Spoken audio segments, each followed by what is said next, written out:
시청자 여러분 안녕하십니까. 강남이 온다의 진행을 맡고 있는 강도현입니다. 오늘도 이렇게 함께 해주셔서 감사합니다. 날씨가 계속 선선하다가 오늘 드디어 엄청 더워졌어요. 날씨에 맞게 복장을 딱 하고 오셨어요. 우리 패션에 신경 왔습니다. 네, 토지 프로젝트 자유연구소 이태경 부소장님 함께 해주셨습니다. 오늘 메인 게스트로서 저자로 모셨습니다. 토지 프로젝트 자유연구소의 남기혁 소장님께서 오셨는데 바로 이 책입니다. 아파트 민주주의. 드디어 이 책이 나왔습니다. 이 부제가 슬기로운 아파트 회장 분투기. 네.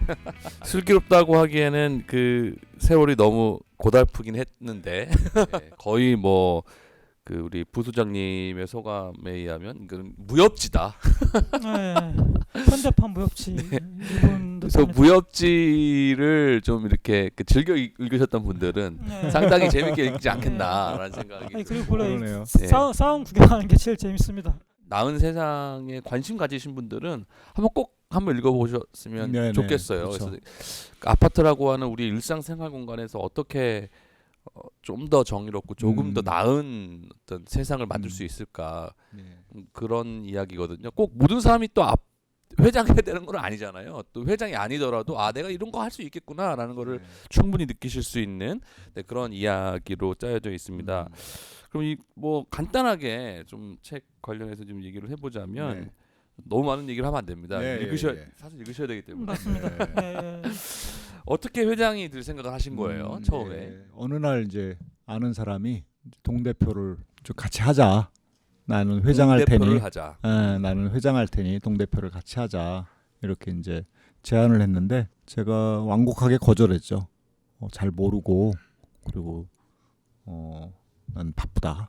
사실 대부분 그렇잖아요. 저보고 하라고 해도 뭔 소리냐 그럴 것 같아요. 이제 그 친구가 마지막에 날린 멘트.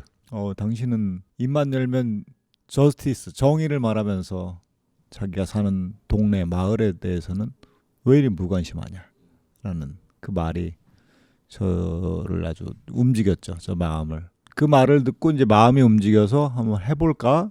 그때 제가 이제 우리 이태경 부소장에게 전화를 해가지고 이런 제안이 들어왔는데 어떡하나 뭐 이런 이제 상의를 했던 기억이 나요. 돈 되는 것도 아니고 돈을 받는 것도 아니잖아요. 그러니까 동대표 그때는 회장하려고 했던 게 아니고 동대표로 한번 그렇죠. 해보려고 했던 거죠. 그런데 이제 저를 같이 하자고 한 사람은 동대표 나와서 떨어졌고 또 같이 이렇게 막 해보려고 하는 사람도 다 떨어졌고 저만 당선되고 또 그 친구가 다시 이제 회장을 제안을 했죠. 그래서 회장 해보는 게 낫겠다, 기왕 하는 거. 그 상대편 사람들이 뭐 좀 뭐 질이 안 좋다고는 하지만 그렇게 극악스럽게는 안 할 거다. 저에게 이제 권한 사람도 그렇게 얘기했고, 내가 회장도 한번 해볼까? 뭐 권력욕도 막 생기고. 속으셨네. 전체적으로 다 끝나고 나서 제가 소감인데, 그러니까 4년을 다 회장을 하고 나서 소감인데 이제 징발당한 느낌이에요. 징발당한 느낌. 그러니까 4년 복무 기한을 딱 채우고 나와야 하는. 중간엔 나올 수 없는. 군대보다 더 길어. 내가 거부할 수 없는 어떤 힘에 의해서 딱 머리를 잡혀가지고 거기다가 딱 심어놓은, 난 나올 수 없는, 너는 임무 완수할 때까지 못 나온다. 그 경험으로 책까지 그랬죠. 가장 기억에 남는 장면은 뽑으신다면 어떤 걸로 뽑으시겠어요? 세 가지를 말씀드리고 싶은데 2015년 12월 21일부터 저에 대한 해임 논의가 시작되고 12월 21일부터 그 다음에 16년 3월 30일까지 해임에 시달렸거든요. 해임 투표를 3번 하고 뭐 재판도 엄청 많이 다니고 가처분 재판, 그다음에 수원시도 엄청 많이 다녔는데 그 중간에도 제가 그 회장으로서 결재를 했어야 됐었어요. 근데 저를 자르려고 했던 사람들이 관리사무소에 늘 상주에 있었고 또 관리소장도 거기에 모든 물심양면으로 행정적 뒷받침 뭐 주도하고 이랬었는데, 거기에 결재하러 이제 가서 결재 서류, 회장이니까 이제 도장을 찍으러 갔는데 그날 80이 다 된 그 할머니가 거기 결재하는 그 옆에 앉아 있었어요. 그 할머니는 선거관리위원회 위원이었어요. 그 할머니가 없으면 선거관리위원회가 저에 대한 해임 추진을 못해요. 그 할머니가 있어야 되는 거예요. 거기는 위원장이시니까. 아니 위원이에요. 위원이신데. 그러니까 그 의결 정족수를 채우려면 그 할머니가 채우려면. 꼭 필요해요. 근데 그 할머니는 되게 삶이 불우해요. 뭐 못되기도 했는데 불우해. 안 됐어. 근데 그 할머니가 이제 내가 결제하고 있는데 이렇게 와가지고 앉으니까 이제 그 관리소의 직원이 이제 믹스 커피를 딱 타줘요. 타줘서 이렇게 홀짝홀짝 마시면서 나를 이렇게 쳐다봐. 그때 내가 한참 해임에 시달리고 있었을 때야. 그랬더니 이제 나를 쳐다보면 뭐라 그러냐면 아유 이렇게 착하게 생겨가지고 어떻게 누구를 이기겠어 그러는 거야. 그래서 내가 뭐라 그랬냐면 아유 그러면 제가 그렇게 불쌍하면 선거관리위원회 위원직을 사임하시면 됩니다. 제가 불쌍하잖아요. 사임하십시오. 그러면 이제 그쪽에서는 선거 그 의결을 못 하니까 추진을 못 하는 거예요. 그랬더니 그 사람이 하는 말이 그 할머니가 하는 말이 아니, 어떻게 그만둬? 회의하면은 5만 원 수당을 주지 밥도 사주고 그러는데 내가 어떻게 그만둬? 그 장면이 굉장히 인상 깊게 저에게 남아 있어요. 그러니까 그런 사람을 포섭해서 자기에게 이제 계속 유리하게 밥도 사주고 이러면서 굉장히 하여튼 안 된 자식들도 다 버린 것 같은 그런 자녀들이 있었는데 돌보지 않고 그냥 방치된. 그러면서 이제 돈은 필요하고 선거관리위원회 하니까 수당이 나오고 근데 밥도 사주고 그러니까 이제 그냥 계속 부역하는 거예요. 그 할머니 얼굴, 그 할머니가 한 1년 있다 돌아가셨는데 그 할머니가 생각이 납니다. 참 그 나쁜 사람들은 참 어떻게 나쁜 짓을 해야 될지 참 잘 알아요. 약한 고리를 딱 찾아내서 그거를 딱 채워주는 거예요. 그런 사람들을 이용해요. 그러니까요. 그 사람들 욕할 수도 없고 약한 사람들을 욕할 수는 없잖아요. 우리 입장에서 또. 그러니까 그 할머니도 남기업이가 잘못해가지고 회장 해임 추진이 되는 게 아니라는 걸 알고 있는 거죠. 알고는 있지만 저 친구가 선량하고 열심히 하려고 그러는데 이쪽에서 또 자기 필요는 또 절실하니까. 자기 절실하고 5만 원 필요하고 그러니까요. 밥도 좀 먹어야 되고. 그러니까요. 그리고 자기 또 이렇게 말벗이 돼주고 이런 사람이 없으니까 자녀들도 다 버렸는데 그 할머니하고의 그 짧은 대화 그냥 믹스 커피 홀짝홀짝 마시면서 나한테 그 말은 그 장면이 생각이 나고 약간 영화의 한 장면 같은 느낌. 나를 쫓아내려고 했었던 그 몸통이 있어요. 제 책에서는 몸통에 대해서 자세하게 제가 묘사를 해놨는데 그 몸통이 17년 9월에 제가 이제 첫 번째 회장 마지막쯤에 결국엔 그 사람이 쫓겨나요. 임기 한 달도 채 안 남았어. 해임 투표가 진행돼갖고 그 사람이 그 사람은 나를 쫓아내기 위해서 3번을 시도했는데 나는 못 쫓아냈고 그 사람은 주민에 의해서 쫓겨나요. 해임 투표가 진행이 되는데 동대표 해임 투표인데 이 사람이 이제 그 해임 투표하면 투표장에 와갖고 이렇게 그 기표를 해서 해야 되잖아요. 근데 그 사람이 그 투표 장소에 막 씩씩거리면서 왔다 갔다 하고 있기 때문에 사람들이 거기 와서 나는 투표를 못 할 줄 알았어. 과반수를 못 채우면 안 되거든요. 저 안 될 것 같은데 했는데 70%가 참여해. 결국은 그 사람이 쫓겨나는 거예요. 저를 쫓아내려고 하는 사람이 임기 한 달 남겨놓고 불명예스럽게 완전히 쫓겨나는 그 장면. 무슨 뭐 무협지보다 구약에 나오는 이야기 같아요. 구약 성경에 나오는 이야기가 뭐 그런 거 좀 아는데 권선징아 날 쫓아내려고 했는데 자기가 쫓겨났어. 뭐 사사기에 나오는 이야기 같아. 제일 좀 보람된 거는 제가 이제 회장을 2번 하는데 첫 번째 회장할 때는 이제 아주 고난당한 얘기가 그 얘기로 거의 꽉 차 있고 두 번째 회장은 제가 아파트를 바꾸는 얘기거든요. 그 중에서 가장 저에게 좀 유익했고 그리고 흥미롭고 저를 흥분시켰던 거는 그 나비정원 활동이라는 거예요. 그러니까 아파트 화단에 꽃을 심고 거기다 물을 주는 활동인데 학생들을 거기에 참여시켰거든요. 봉사 점수를 매개로 해서. 봉사 점수가 중요하죠. 네. 근데 처음에 어떤 사람이 그걸 제안했을 때 나는 이거 학생들이 안 올 것 같은데 참여 안 할 것 같다. 안 할 것 같다. 뭐 여기 와서 이걸 꽃을 심냐. 근데 처음에는 한 3명 4명이 왔어요. 초등학교 5학년 6학년 그다음에 중학교 1, 2학년인가 걔네들이 왔어. 참 예쁜 애들이네. 네. 아니 그래서 내가 물었지. 너희들은 왜 왔니? 봉사용수 때 왔어요. 근데 이제 이 친구들하고 또 꽃 심는 데 관심 있는 입주민 한 10명 가까이 되는 사람하고 이제 꽃을 심었는데 근데 봉사점수가 부여되잖아요. 네. 근데 이제 이 친구들이 꽃 심고 자기가 물을 줬더니 얘네들이 자라. 그리고 사람들이 그걸 보고 좋아해. 그렇죠. 그러니까 이 뭐라 그럴까요? 아이들에게 그 생명 감수성, 환경 뭐 이런 어떤 자기가 아마 글이나 말로 표현할 수 없지만 그 엄청난 경험이 되겠구나. 이 작은 경험이. 그렇게 해서 이제 얘네들이 나중에 이제 어떻게 자기의 삶에 그게 발현될지 모르겠지만 자양분이 될지 모르겠지만 지금도 그건 계속하고 있는데 걔네들이 그래서 다른 친구들 막 데리고 와. 그래서 한때는 한 30명이 가까이서 이렇게 꽃 심고 물 주고. 그럼 아파트에 살면서 그런 경험을 어떻게든 해보겠어요. 아파트 척박한 환경에서. 그렇죠. 애들은 주로 이제 뭐 주민센터 이런 데 가갖고 하루 날 잡아가지고 가서 뭐 저기 우편 작업하고 이러면서 이제 하는 건데 자기가 직접 꽃을 심고 물을 주고 매일매일 가서 물을 주고 그럼 점수도 올라가.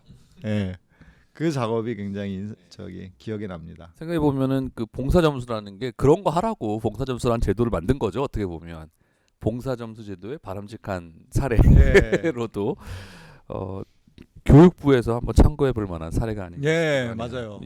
맞아요. 그러네요. 정말로요. 그렇잖아요. 뭐 어디 가가지고 뭐 쓸데없는 거 하지 말고 그런 거 하면 얼마나 좋아. 아파트 내에 다 화단이 있거든요. 그러니까요. 각 동마 앞에도 화단이 있어요. 그런 관리사무소에서 관리하는 것보다 주민이 직접 아이들이 관리하는 게 훨씬 좋습니다. 그러니까요. 교육부의 아이템이다. 좀. 그러니까요. 교육부에서 참고하시기 바라고요. 자, 그럼 이 책을 누가 읽었으면은 하시나요? 어떤 사람에게 도움이 될까요? 정말 많은 사람이 읽어야 되는데요. 이태경 부소장의 바람대로 많은 사람이 읽어야 되는데 저도 바라지만 아파트 입주민이 일단 아파트 입주민이 읽어야 한다. 내가 내는 관리비가 어떻게 쓰이고 어떻게 운영되는지를 알아야 되거든요. 일단 아파트 입주민들이 좀 많이 읽었으면 좋겠어요. 단순히 이게 회장으로서 겪었던 일뿐만 아니고 아파트의 거버넌스 맞아요. 관련된 이야기인 거죠. 어떻게 운영이 되는지 내가 내는 한 달에 한 2-30만 원씩 내고 뭐 작게는 15만 원, 많게는 30만 원씩 이렇게 내는데 그 돈이 우리 아파트는 한 50억이에요. 1년 모아놓으면 그 돈이 어떻게 사용되는 건지 적은 돈은 아니에요. 그것을 이제 입주민들이 이 책을 보면 적나라하게 드러납니다.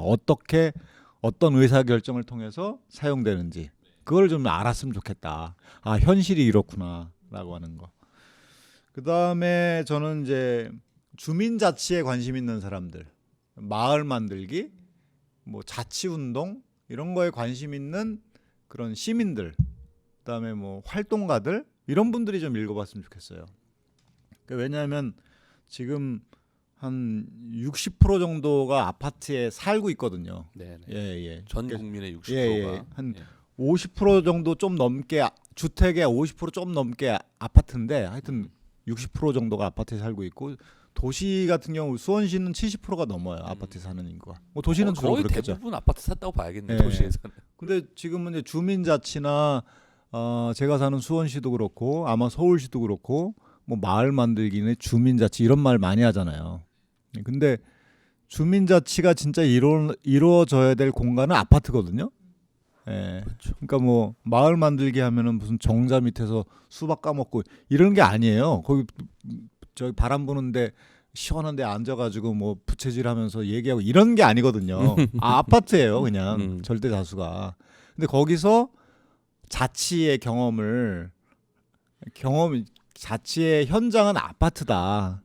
그거를 좀 이해했으면 좋겠다. 그래서 주민자치는 아파트 민주주의를 빼고는 설명할 수가 없다. 이제 도시에서는 관심 있는 분들. 그다음에 이제 공동주택과 관련해서 각 기초지자체에 공동주택 관리과가 있어요. 하여튼 부서가 있는데 그 부서의 공무원들이 좀 읽어봤으면 좋겠어요. 말하자면 아파트 관리과네요. 쉽게 예, 얘기하면. 예. 거기 이제 그 분쟁이 생기면 민원을 넣고 이러는데 이 아, 사람 거기다가 뭐 민원 넣죠. 이거 좀 바로 잡아 달라고. 근데 이 사람들이 사실은 그냥 소극적으로 행정을 해요. 그 자치니까 너희들이 알아서 해라. 이런 식으로 많이 해요. 그리고 아이고 정 그러면은 저 사법 영역으로 가라. 우리는 잘 모르겠다. 뭐 이런 식으로 많이 하는데. 아, 그럼 거기서 뭐예요?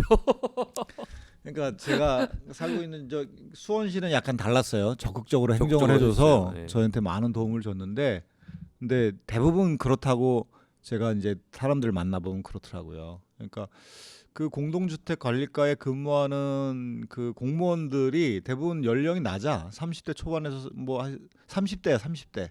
그러니까 이 현실을 잘 몰라.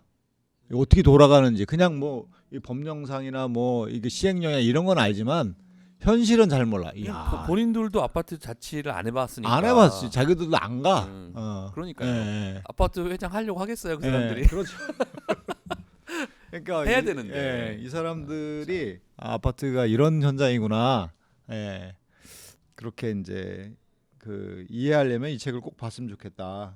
그리고 국토부, 이게 아파트 관리와 관련해서는 국토부가 이제 중앙정부에서는 그 주무부서인데, 국토부하고 또 행정자치부가 아니라 행정안전부인가요? 행안부죠.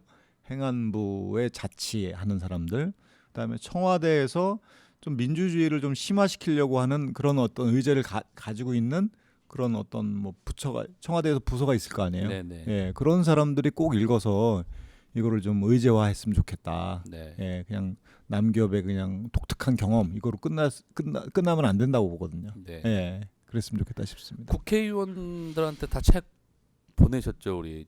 아직 안 보냈어요. 없어요. 예, 네. 제가 다니고 있는 교회 목사님이 여기 이제 우리 추천인 중에 한 분인데, 그분이 국회의원들에게 다 보냈으면 좋겠다. 자기가 비용을 대겠다, 마련해보겠다. 사비를 네, 마련해보겠다고 하셨어요. 근데 아직 그러니까. 돈을 안 왔는데 돈이 오면 바로 발송하려고 합니다.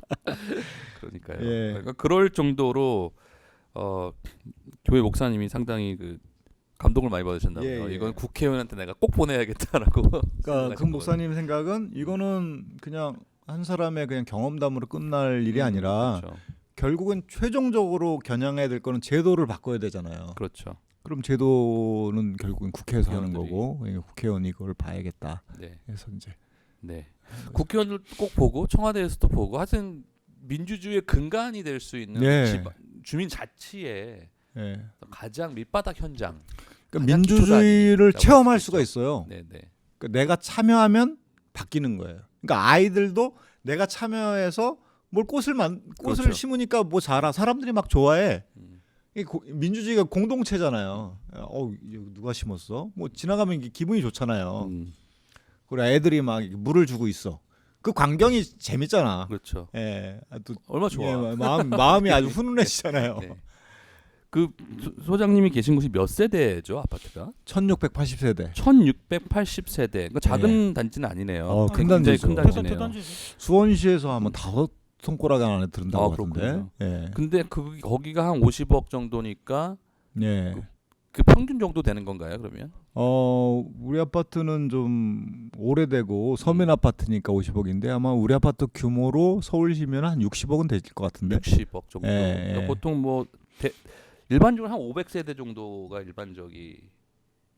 그죠, 300에서 그렇죠. 800 이렇게. 500도 안 되는 세대도 많아요. 꽤 있고. 예. 1000세대 넘어가면 대단지죠. 대단지고. 그래서 500에서 800이라고 해도 하여튼 몇십억의 돈이 매년 이렇게 네. 주민들이 그걸 어떻게 사용할 거냐를 직접 결정하는 거잖아요. 그렇죠. 어떻게 보면. 예. 적은 돈이 아니고 세대가 적을수록 세대 수가 적을수록 사실 관리비는 더 올라가고. 비싸기가 쉽거든요. 네, 아무래도. 그러니까 자기 삶의 자기 삶을 좀 더 풍요롭게 할 수 있는 직접적인 어떤 영향을 미칠 수 있는 그렇죠. 그런 그러니까 대통령한테 투표해도 내 삶이 직접적으로 오는 건 많지 않은데. 그렇죠. 이거는 정말 직접적으로 오는. 관리비도 절감할 네. 수 있고, 네.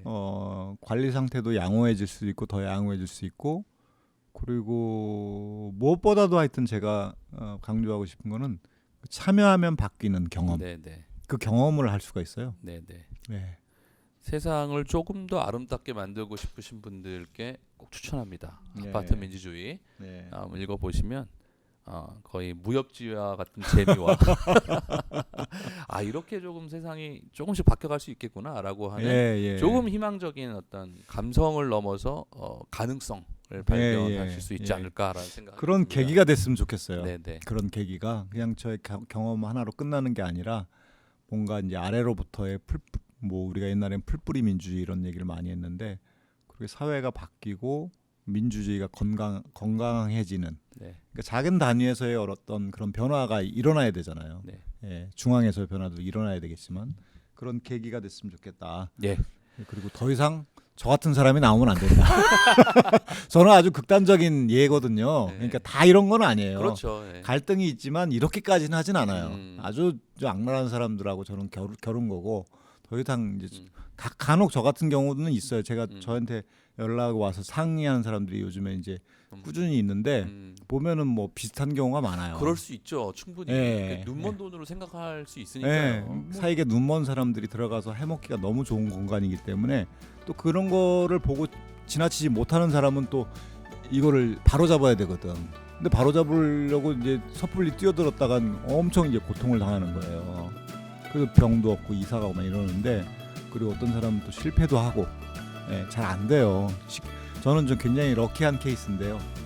또 굉장히 극단적인 예고 그런데 저 같은 사람이 더 이상 나오면 안 된다. 나오지 않는 구조 그런 구조를 충분히 만들 수 있다. 그런 내용을 마지막에 잘 정리했습니다. 네, 우리 공무원들도 많이 좀 읽으시고 좋은 세상을 위해서 조금 더 나아갈 수 있는 실마리가 될 것으로 기대를 합니다. 네, 오늘 뭐 간단하게 오늘은 이 책 관련해서 얘기를 나눴는데요. 많은 분들이 읽으시고 또 나중에 기회가 되면은 이 책은 남기혁 박사님의 경험담을 가지고 또 일반 시민들과 좀 더 얘기해 볼 수 있는 그런 기회가 좀 있으면 꼭 구입하셔서 읽어주시면 책이 많이 팔려야 그런 자리도 마련할 수 있습니다. 맞습니다. 주변에 많이 추천해 주십시오. 아파트 민주주의. 우리가 조금 더 나은 세상을 만들기 위한 작은 노력들이 더해지기를 바라면서 오늘 방송 마치도록 하겠습니다. 함께 해주셔서 감사합니다.